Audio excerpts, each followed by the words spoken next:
કઠોળની ભેળ બનાવવા માટેની સામગ્રી ફણગાયેલા મગ છે, ફણગાયેલા ચોરા અને ફણગાયેલા ચણા છે અને પલાળેલી સિંગ છે જેને બાફી લેવાની છે આપણે થોડી વાર.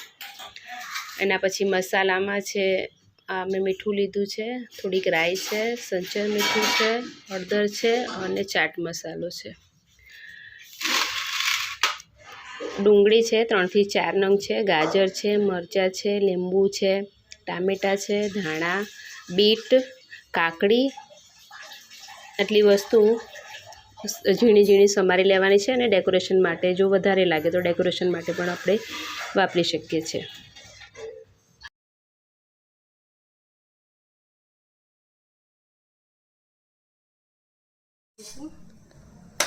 તવી આપણી ગરમ થઈ ગઈ છે, રાઈ શેકાઈ જાય એટલે પછી એની અંદર આપણે 1-1.5 ચમચી જેટલું તેલ નાખીશું. તેલ નાખ્યા પછી એની અંદર આપણે થોડી હળદર નાખીશું, મીઠો લીમડો નાખીશું. પછી આ જે આપણું સ્પ્રાઉટ કરેલું બધું મેં એને સ્પ્રાઉટ કરીને બાફી લીધું છે, તો આ બાફેલું બધું આની અંદર મિક્સ કરી દેવાનું છે. તો આ છે 1 ચમચી અને આ છે બીજી અડધી ચમચી. બસ આટલું જ તેલ લેવાનું છે, વધારે તેલ લેવાનું નથી. એની અંદર આપણે આ મીઠો લીમડો છે,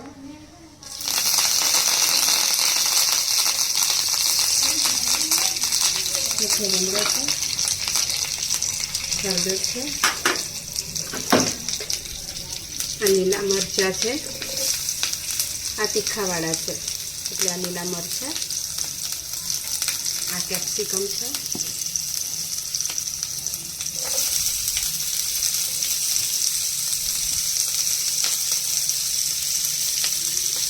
અને આ ડુંગળી છે.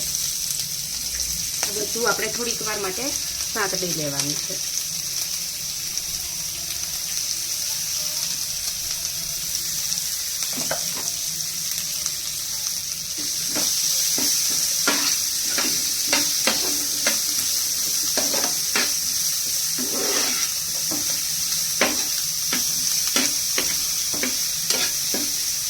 બે 3 મિનિટ સુધી આપણે આ રીતે સાંતળીશું અને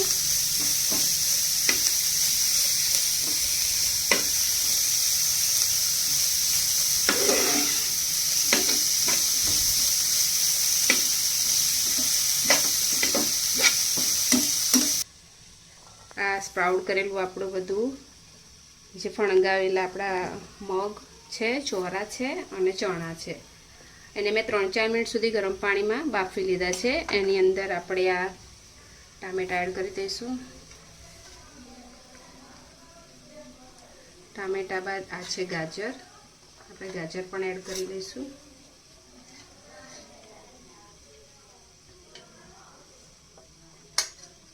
અને આ છે બીટ. બધું આપણે આની અંદર ઉમેરી લેવાનું છે. ત્યારબાદ આ બાફેલી સિંગ છે તે પણ આપણે અંદર ઉમેરી લઈશું.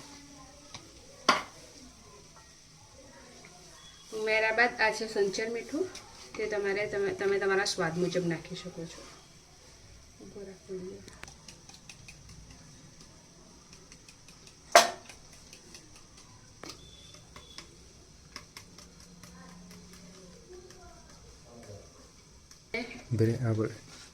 આની અંદર મેં આ મીઠું અને સંચર મીઠું બંને નાખી દીધું છે. હવે આપણે થોડું આમચૂર પાવડર છે એ ઉમેરી લઈશું. ચાટ મસાલો પણ ચાલે, આમચૂર પાવડર પણ ચાલે, તમારી પાસે જે હોય એ તમે એની અંદર ઉમેરી શકો છો. આનાથી ટેસ્ટ ખૂબ જ સરસ આવે છે.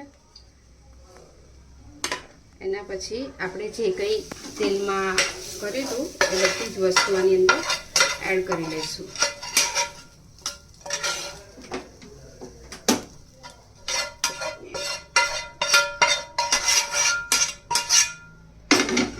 બધી જ વસ્તુ એડ કરી દઈશું. લીંબુનો રસ આપણે નાખીશું.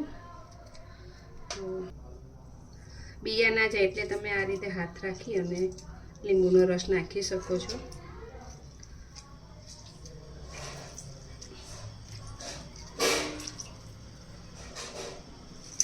આ વિટામિન, પ્રોટીન, કેલ્શિયમ ને પોષકથી ભરપૂર એવી આપણી ગરમા ગરમ ફણગાવેલ કઠોળની મિક્સ ભેળ તૈયાર છે. આ ખાવાથી હાડકાં મજબૂત થાય છે, રોગ પ્રતિકારક શક્તિ વધે છે, ડાયાબિટીસ ઘટે છે, વજન ઘટે છે. ખૂબ ઝડપથી વજન ઘટાડવા માટે આનો દરરોજ નિયમિત ઉપયોગ કરવો જોઈએ. લોહી વધે છે, લોહીને શુદ્ધ કરે છે, કબજિયાતને દૂર કરે છે. એટલે ખૂબ જ શક્તિવર્ધક અને પોષણયુક્ત એવી આપણી કઠોળની ભેળ તૈયાર છે. Thank you.